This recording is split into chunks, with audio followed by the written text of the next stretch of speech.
অবিশ্বাস্য এক প্রত্যাবর্তনের গল্প লিখে আইপিএলের প্লে অফে উঠেছে রয়্যাল চ্যালেঞ্জার্স বেঙ্গালুরু। শেষ দিনের নাটকীয়তায় চেন্নাই সুপার কিংসকে হারিয়ে চতুর্থ দল হিসেবে প্লে অফে জায়গা করে নেয় বিরাট কোহলির দল। আজ বুধবার রাতে রাজস্থান রয়্যালসের বিপক্ষে এলিমিনেটর খেলতে নামবে তারা। তবে এই ম্যাচের আগেই নিজেদের অনুশীলন বন্ধ করতে বাধ্য হয়েছে দলটি। এলিমিনেটরের আগে গুজরাট কলেজের মাঠে অনুশীলনের কথা ছিল বেঙ্গালুরু ও রাজস্থান রয়্যালসের ক্রিকেটারদের। তবে নির্ধারিত সূচি মেনে সঞ্জু স্যামসনের দলের ক্রিকেটাররা অনুশীলন করলেও বেঙ্গালুরু তাদের অনুশীলন বাতিল করে। জানা যায় দলের বড় তারকা বিরাট কোহলির ওপর হামলার আশঙ্কা থেকেই এমন সিদ্ধান্ত নিয়েছে ফ্র্যাঞ্চাইজিটি। শুরুতে নিজেদের এমন সিদ্ধান্ত নিয়ে কোনো কারণ জানায়নি বেঙ্গালুরু কর্তৃপক্ষ। তবে সোমবার রাতে জানা গেছে আহমেদাবাদ বিমানবন্দর থেকে গ্রেপ্তার করা হয়েছে 4 জন সন্দেহভাজন ব্যক্তিকে। সেই আতঙ্কেই অনুশীলন করেনি বেঙ্গালুরু। গুজরাট পুলিশের একাধিক সদস্য এবং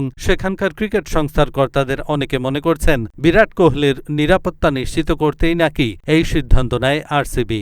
ভারতীয় সংবাদ মাধ্যম আনন্দবাজার জানিয়েছে, স্থানীয় পুলিশ ও গুজরাট ক্রিকেট সংস্থার কর্তাদের অনেকের ধারণা বিরাট কোহলির নিরাপত্তা নিশ্চিতের জন্যই অনুশীলন করেনি বেঙ্গালুরু। প্লে অফের গুরুত্বপূর্ণ ম্যাচের আগে অনুশীলন বাতিলের আর কোনো কারণ থাকতে পারে না। সন্দেহজনক জঙ্গি হিসেবে যাদের আটক করা হয়েছে অনুমান করা হচ্ছে তারা আইএসআইএস সংগঠনের সঙ্গে যুক্ত। তাদের কাছে এমন কিছু ভিডিও এবং টেক্সট মেসেজ পাওয়া গিয়েছে যেখানে সেই সংগঠনের প্রধানের প্রসঙ্গ রয়েছে। তাতে সন্দেহ করা হচ্ছে যে আটক হওয়া 4 জন জঙ্গি সংগঠনের অন্যতম সদস্য। এহসানুল হক, ঢাকা পোস্ট।